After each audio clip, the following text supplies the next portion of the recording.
2022 से लेकर अब तक लोगों ने अच्छा पैसा बनाया है रियल एस्टेट में भी और शेयर मार्केट के अंदर भी। लेकिन अब कहाँ इन्वेस्ट करना चाहिए, ये सवाल जो है एंड यूजर के भी दिमाग में है, इन्वेस्टर के भी दिमाग में है और साथ ही साथ कंसल्टेंट के भी दिमाग में है। क्योंकि बहुत सारे कंसल्टेंट ऐसे हैं जो पिछले 3-4 सालों में ही रियल एस्टेट कंसल्टेंसी में आए थे। उन्होंने चढ़ती हुई मार्केट तो देखी है, लेकिन जो मार्केट सस्टेनेंस में आती है उस टाइम पे किस तरीके के प्रोडक्ट में उनके इन्वेस्टर प्रॉफिट ले सकते हैं वो ये नहीं जानते हैं। ये इन सारे कंसल्टेंट को मैं ठीक इस तरीके से देखता हूँ जिस तरीके से अभिमन्यु को एंट्री करना तो आता था चक्रव्यूह के अंदर, बट वहाँ से एग्जिट रूट उनको नहीं पता था। लेकिन ये वॉर नहीं है, ये आपका पैसा है और आपको सही जगह पे इन्वेस्ट करना है। तो उसके लिए आपको आज अभिमन्यु की नहीं अर्जुन की ज़रूरत है। तो मैं हूं अनिरुद्ध व्यास। मेरी जर्नी रियल एस्टेट की शुरू हुई थी 2010 से और जब से आज तक के रिकॉर्ड में मैंने मल्टीपल ट्रांजैक्शन की हुई हैं, मल्टीपल तरीके की ट्रांजैक्शन की हुई हैं। कॉमर्शियल के अंदर भी हमने इन्वेस्टमेंट और लीजिंग की हुई है, वहीं रेजिडेंशियल के अंदर भी मल्टीपल प्रोजेक्ट्स हमने किए हुए हैं। तो आज मैं आपको बताने वाला हूं कि किस तरीके के प्रोजेक्ट में आप अगर आज इंटर करते हैं, थोड़ा सा पेशेंस रखते हैं, तो आप एक अच्छा प्रॉफिट ले सकते हैं। देखिए, एक थंब रूल मैं आपको बताता हूं। थंब रूल ये है कि आपको एक ऐसे प्रोजेक्ट में ही इन्वेस्ट करना चाहिए जहां पे आपको ये लगे कि ये प्रोजेक्ट एंड यूजर के लिए परफेक्ट है।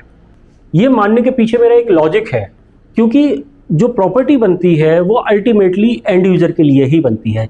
कॉमर्शियल प्रॉपर्टी होगी तो वहाँ पे आपको ये देखना पड़ेगा जो वहाँ पे शॉप चलाएगा उसको प्रॉफिट आएगा, उसको फुटफॉल कैसे आएगा उस मार्केट के अंदर, मार्केट के लेआउट्स क्या इस तरीके के हैं कि उसको प्रॉपर साइनेज मिल पाएगी।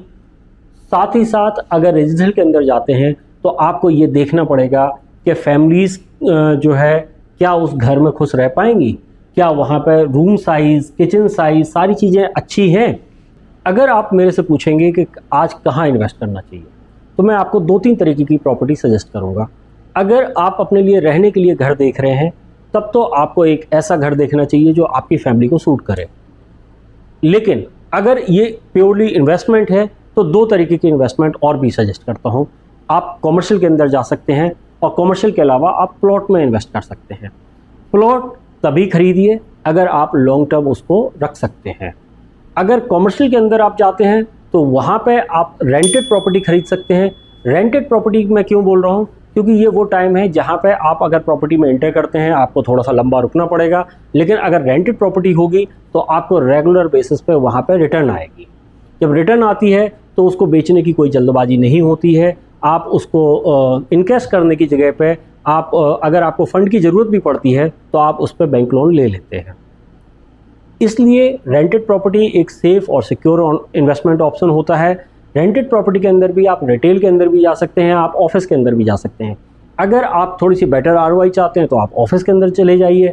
अगर आप चाहते हैं कि एक अच्छा ब्रांड को वो स्पेस लीज आउट हो तो आप रिटेल के अंदर भी जा सकते हैं। हमारे पास कुछ अच्छे रिटेल के ऑप्शंस आज की डेट में हैं, कुछ प्लॉट्स के ऑप्शन भी हैं।